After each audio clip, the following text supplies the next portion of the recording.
Azərbaycanlı gənc böyrəyini 200 min dollara satıb. Kenyanın Eldoret şəhərində yerləşən Medihal xəstəxanasında həyata keçirilən qanunsuz orqan transplantasiyası əməliyyatlarında donorlar arasında Azərbaycan vətəndaşları da yer alıb.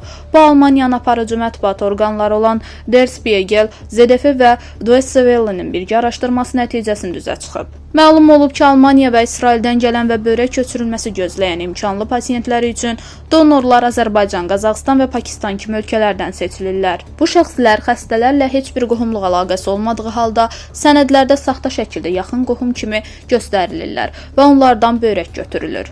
Ən narahat edici məqam isə odur ki, bəzi donorlar hələ yetkinlik yaşına çatmamış olur və çox vaxt ingilis dilini bilmədikləri üçün risklərdən xəbərsiz şəkildə sənədlər imzalayırlar.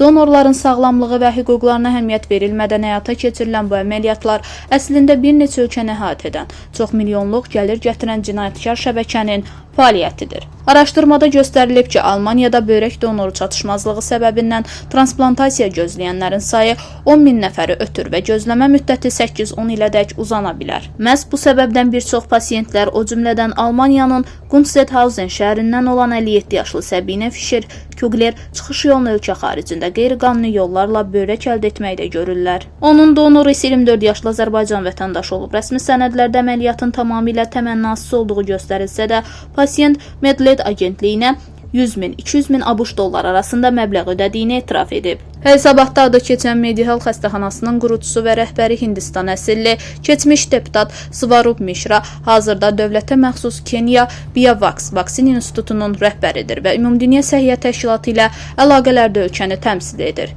Onun barəsində dəfələrlə orqan alveri ilə bağlı ittihamlar səsləndirilsə də o jurnalistlərin sorğularına cavab verməkdən imtina edib. Hazırda isə Azərbaycan da daxil olmaqla bir sıra ölkələrdən bu cür əməliyyatlara cəlb olunan donorlar ciddi sağlamlıq problemləri ilə üzləşir. Bir çox hallarda isə psixoloji travmalardan əziyyət çəkirlər.